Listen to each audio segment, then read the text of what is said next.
కొండప నియోజకవర్గంలో జనసేన పార్టీ గ్రామ స్థాయి నుంచి అభివృద్ధి చెందాలి, డెవలప్ అవ్వాలంటే బాలినేని శ్రీనివాసరెడ్డి గారు లాంటి గొప్ప నాయకులు, సీనియర్ నాయకులు రావాలి.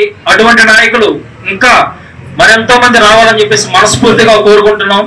ఉయ్యాలవాడ నరసింహారెడ్డి మరొక రూపమే మన ప్రకాశం జిల్లా బాలినేని శ్రీనివాసరెడ్డి గారు.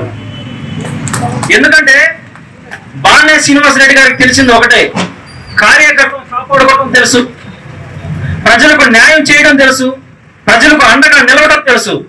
అందరికీ నమస్కారం. ప్రకాశం జిల్లా జనసేన పార్టీలో జూనియర్ బాలినేని యాక్టివ్ అవుతున్నారా? మొన్న సంతనూతలపాడు కాన్స్టిట్యున్సీలో భారీ ర్యాలీ నిర్వహించడం, అదేవిధంగా 2 రోజుల క్రితం మార్కాపురం బ్రహ్మోత్సవాల్లో ఆయన పాల్గొనటం, మరి ఈ రోజు కూడా కొండేపి కాన్స్టిట్యున్సీలో బాలినేని శ్రీనివాసరెడ్డి తనయుడు బాలినేని ప్రణీత్ రెడ్డి కూడా అక్కడ ఉగ్రవాదుల దాడిని ఖండిస్తూ కూడా జనసేన పార్టీ పెట్టినటువంటి కార్యక్రమాల్లో ఆయన పాల్గొనటం కూడా, జనసేన పార్టీలో ఒక ప్లాన్ ప్రకారం ప్రణీత్ రెడ్డిని కూడా అన్ని కాన్స్టిట్యున్సీలో మరి ఓ అడుగు ముందుకేసి అన్ని కాన్స్టిట్యున్సీలో కూడా బాలినేని ప్రణీత్ రెడ్డి అక్కడ ఉన్నటువంటి క్యాడర్తో మమేకం అయ్యేలా కూడా బాలినేని శ్రీనివాసరెడ్డి తెర వెనుక ప్రయత్నం చేస్తా ఉన్నారని కూడా తెలియజేసుకోవచ్చు. ఆయన 5 సార్లు ఎమ్మెల్యేగా పనిచేసినటువంటి రాజకీయ అనుభవం దృష్ట్యా ఆయనకు జనసేన పార్టీలో ఒక నామినేటెడ్ పదవి కానీ పొలిటికల్ గా కూడా ఒక పదవి కనుక వస్తే ఆయన మరింత యాక్టివ్ అవుతారు.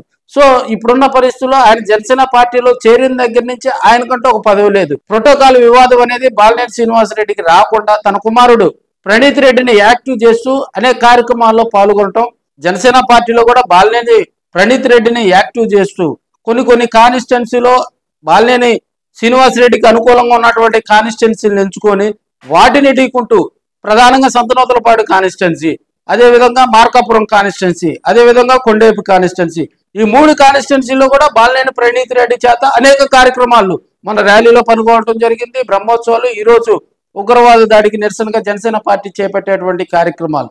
ఎందుకంటే ప్రణీత్ రెడ్డి కూడా రాబోయే రోజుల్లో యాక్టివ్ కావాలని బాలినేని శ్రీనివాసరెడ్డి ఆశపడతా ఉన్నాడు. అవతల రియాజ్ రవిశంకర్ మరో అడుగు ముందుకేస్తూ వారు కార్యక్రమాలు చేసుకుంటే ఇక్కడ ఇబ్బంది లేనటువంటి పరిస్థితి ఏంటంటే, ఒంగోలు కాన్స్టిట్యున్సీలో ప్రకాశం జిల్లా జనసేన పార్టీ ఆధ్వర్యంలో ఒంగోలు కాన్స్టిట్యున్సీలో రియాజు రవిశంకర్ గారు 3 రోజుల నుంచి జనసేన పార్టీ కార్యక్రమాలు చేస్తూ ఉన్నారు.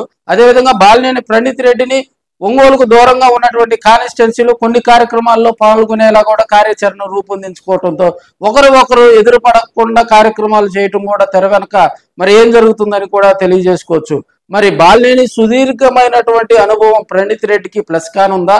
మరి రాబోయే రోజుల్లో వైసీపీని చూసిన కోణంలో జనసేన చూడలేమని చెప్పి రాజకీయ విశ్లేషకులు అయితే చెప్తా ఉన్నారు.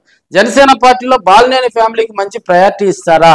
అక్కడ ఉన్నటువంటి రియాజ్ రవిశంకర్ను కాదని బాలినేని శ్రీనివాసరెడ్డి, బాలినేని ప్రణీత్ రెడ్డికి పవన్ కళ్యాణ్ గారు ప్రయారిటీ ఇస్తారా అనేది కూడా కొన్ని రోజులు వెయిట్ చేద్దాం. మరి ఎవరి లెక్కలు వాళ్ళకు ఉన్నాయి, నిప్పు లేకుండా పొగొస్తుందా చూద్దాం మరి.